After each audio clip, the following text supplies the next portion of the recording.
Welcome to the INTEGRATE Project podcasts, fostering cooperation for industrial transition towards integrated multi-trophic aquaculture in the European Atlantic area. In these 5 short podcast interviews, you will hear different invited experts, as well as integrated project partners, discuss various aspects of integrated multi-trophic aquaculture in Europe and abroad.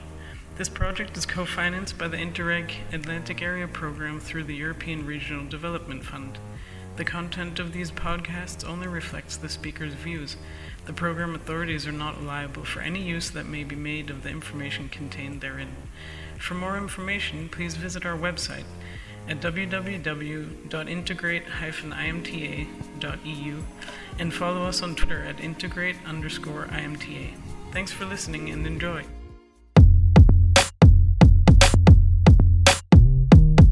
Hello all, we are in Porto, Portugal, where is taking place the INTEGRATE IMTA event for the definition of integrated multi-trophic aquaculture. I am José Cabello, project technician at CTAQUA, and I'm pleased to have beside me Mr. Xinhua Yuan, senior aquaculture officer at the Food and Agriculture Organization of the United Nations. Mr. Yuan is going to share with us his point of view about the global perspective of the IMTA. Hello, Mr. Yuan, how are you? Hi. Well, straight to the point. What is the current global perspective of IMTA and how does Europe fit in?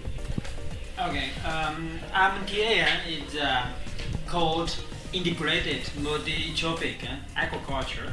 So this is very old, new terminology. But actually for the practice, it lasts already 100,000 years. So for the practice, it's not new, but for the concept, it's quite new, particularly for the European society. In the world, we can classify it into Asian countries. That's the traditional aquaculture region.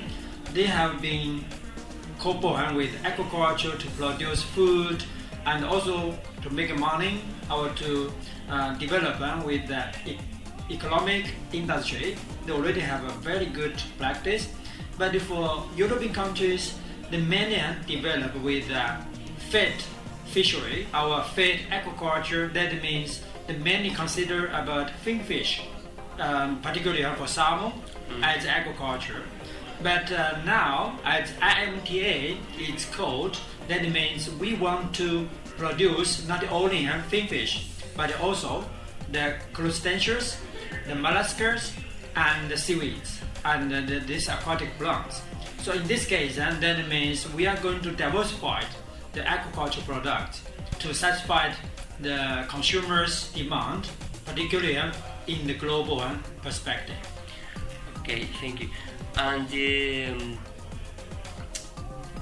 you think, because I imagine in Asia this IMTA model are more developed than, for example, in Europe. Do you think in Europe or Europe could get this development, this development has been aimed in Asia? No, I think this aquaculture industry or aquaculture sector, they have produced food for the human beings. So when we are talking about IMTA, they produce different kinds of food. But when you are talking about is this IMTA is applicable in Europe or is only applicable in Asia, that depends on the consumer's demand. Because when we're talking about not only finfish, that means they also produce mollusks and the crustaceans, there's shrimp and seaweed. So if the market also is available in Europe, I think there's no problem. But if you said, okay, we can produce all these products, but finally we have to export them to Asia, I think that's another story. So you see, this is a very tricky for the market demand. So aquaculture is also based for market economy or market demand. We cannot only talk about technology.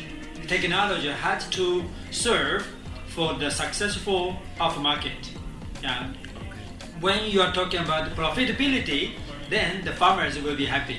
Otherwise, they said, "Oh, we only responsible for the ecology, for the environment." Yes. That's the only benefits they are talking about. Okay, understood. Thanks, thank you very much, Mr. Yuan, for your time. Thanks everyone for listening. Yeah, thank you.